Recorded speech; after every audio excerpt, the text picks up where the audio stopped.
You are listening to audio from the Decidedly podcast. This episode is a highlight clip from this week's full episode.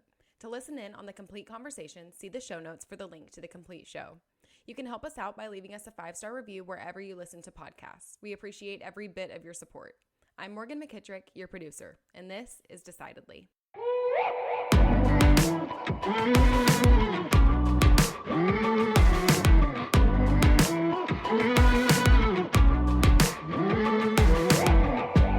What were you expecting at that point? I mean, that had to rattle you out of your cage to come from somebody who is expecting to be a Chinese intelligence officer to all of a sudden finding yourself in Baghdad.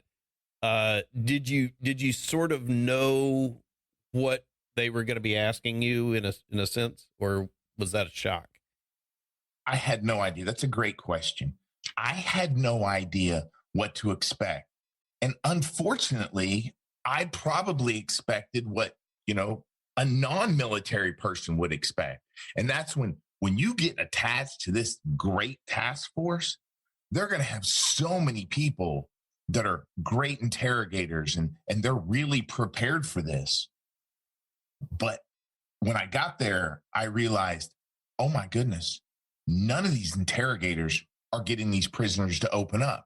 And the reason is, and this is where I love about your podcast, I love the idea of decidedly, is how do you make good decisions? And I think good decisions, again, I don't want to get too in deep to it just yet, but it's about analyzing a situation.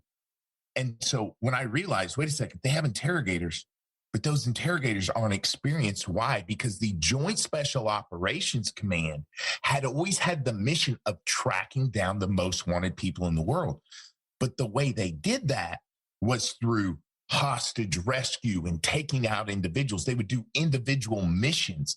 They didn't go into a battlefield, into a war zone, set up shop and do extended hunts where what required them to do then is bring in prisoners who were going to be detained for weeks and months at a time and conduct interrogation operations. That just wasn't part of their mission. So what I realized when I got there is, wait a second, the most elite task force in the world has never done interrogation operations. Why should I expect anybody to know how to make these prisoners talk and to do these interrogations?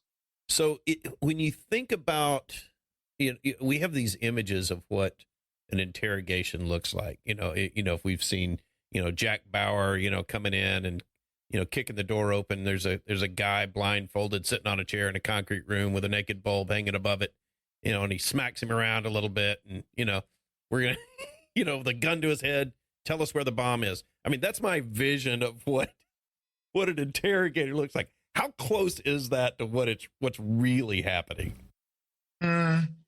It's not very close. Okay. And it's really not very close because in reality, if you watch Jack Bauer and we analyze that, we go, I wouldn't talk.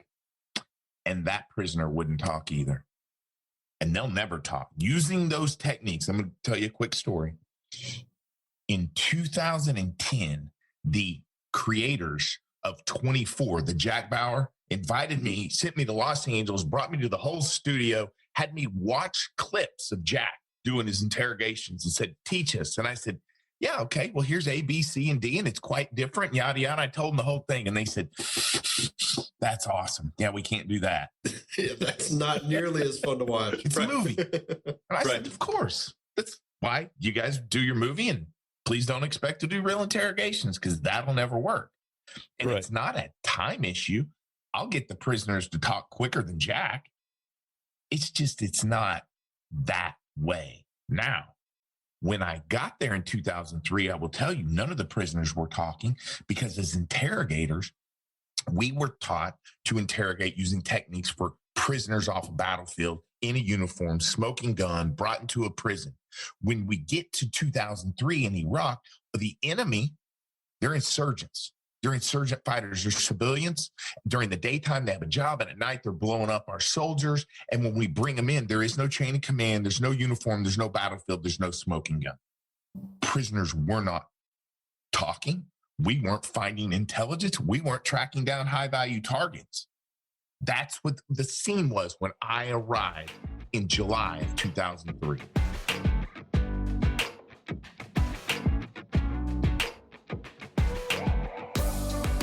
because I said, wait, I don't have a plan. I'm not going to create this empathy-based listening new interrogation technique.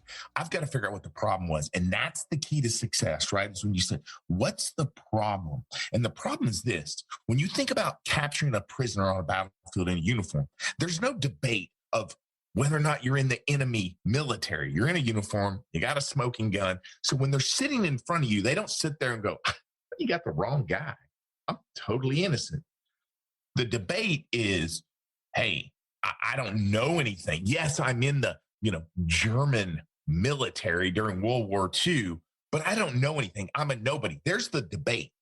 And that's where I realized this is an issue where the techniques the Army taught me were to kill hope. We know everything. Uncle, you got me. To, wait a second. I'm not going to ever get rid of that hope of plausible deniability. How do I use that? Because I know hope's powerful.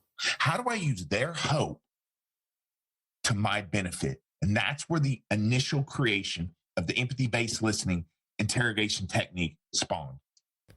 Okay, so what kind of hope are you holding out? That they're going to get out of the prison, or that is that the kind of hope that you're talking about? We're not talking about. I keep things real simple. Okay. I'm an enlisted guy and I'm an interrogator. Keep it simple. If you're a prisoner, what's the number one thing you need? I mean, I want to get out. Yeah, that's the number one thing I need. I want out, right? They want freedom. But if we really back that up, if you're a prisoner, let's say you're an insurgent fighter and you're there captured by the United States, and 4 days later you're released. Do you see where that might be a problem? Because the insurgent fighters are like, wait, why did they let you go? Maybe you're a spy. Maybe you helped. They see one guy they know who is guilty, let go, and they've got all the hope in the world at that point. Well, they have hope, but they also have a problem.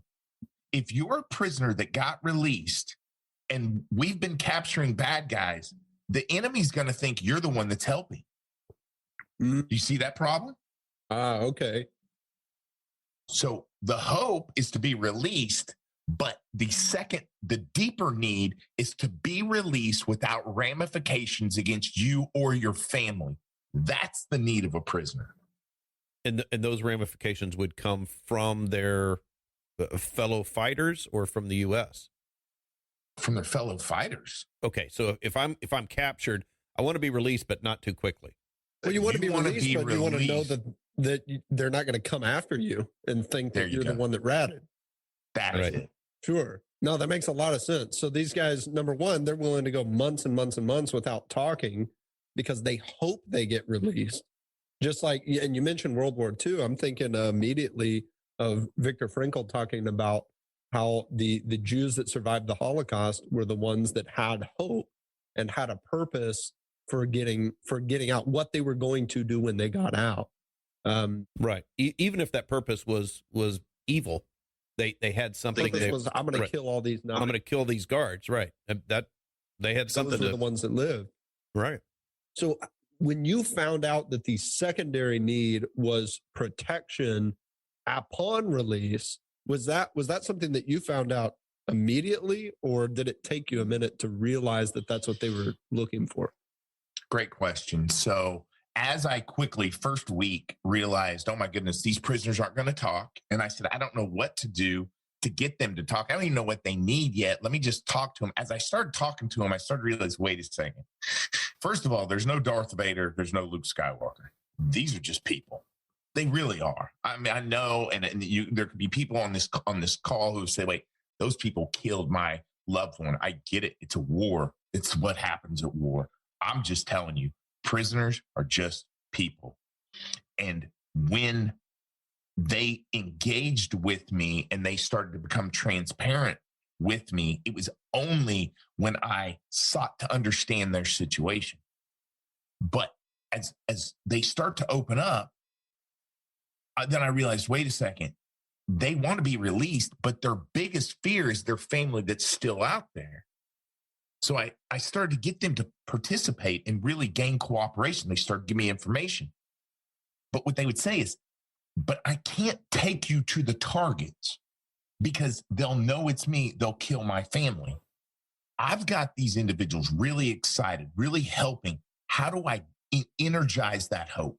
And I energize the hope by saying, no, I am going to get you out of here, but I'm going to protect you. And this is how it would go down. I would basically get the prisoner to go, Eric, here's everything I know, except I'm not giving you targets. And I said, no, I've got to have your boss. And that prisoner, every time, see, when you give them hope and you empower them, they would say, Eric, how about this?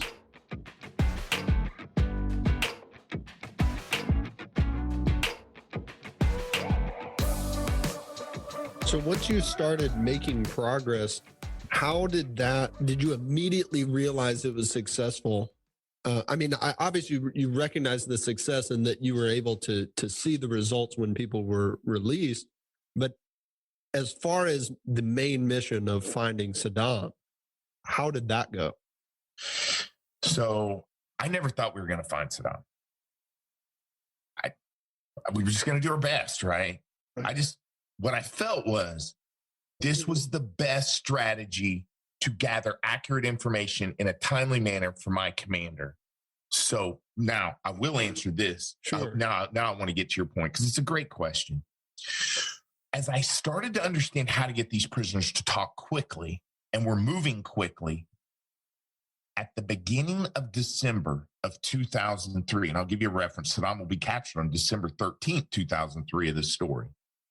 On December 1st, we captured the driver of the bodyguard who was A, running the insurgency, and B, I thought could take us to Saddam. The driver breaks. We connected. And he said, Eric, I'm the driver for this bodyguard. His name was Muhammad Ibrahim.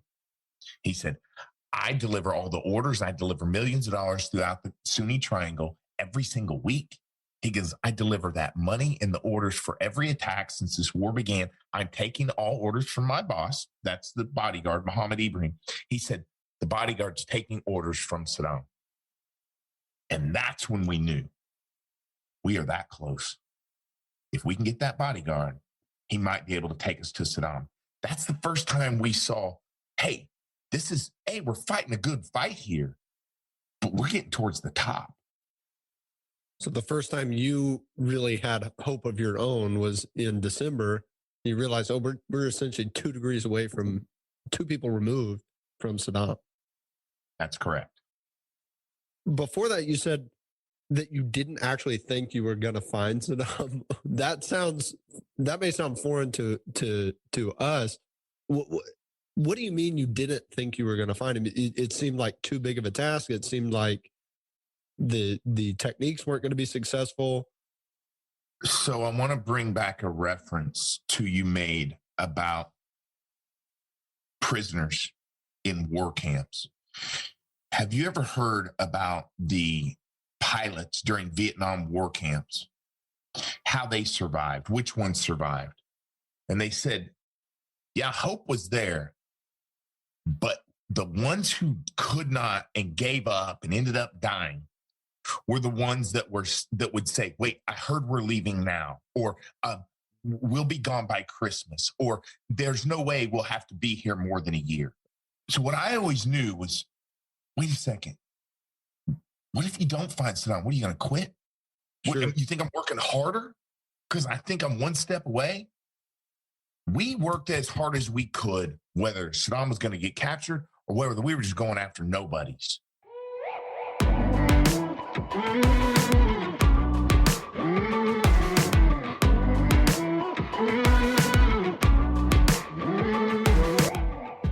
Thanks for making the great decision to listen in to this week's episode highlight. If you want more of what you just heard, see the show notes for the full episode. As always, for the latest decision-making tips, find us on decidedlypodcast.com or on Instagram @decidedlypodcast. And be sure to sign up for our weekly newsletter from the link in the show notes. Don't forget to leave us a 5-star review as well.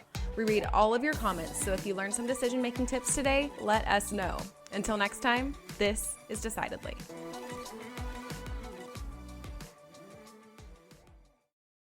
Insights, advice, and comments provided by Sean Smith, Sanger Smith, and speakers identified as part of the Decidedly podcast should not be considered recommendations. Speakers not identified as members of Decidedly are expressing their opinion, and their statements should not be construed as reflecting the views of the Decidedly team. This podcast is produced solely for informational purposes, not personalized advice.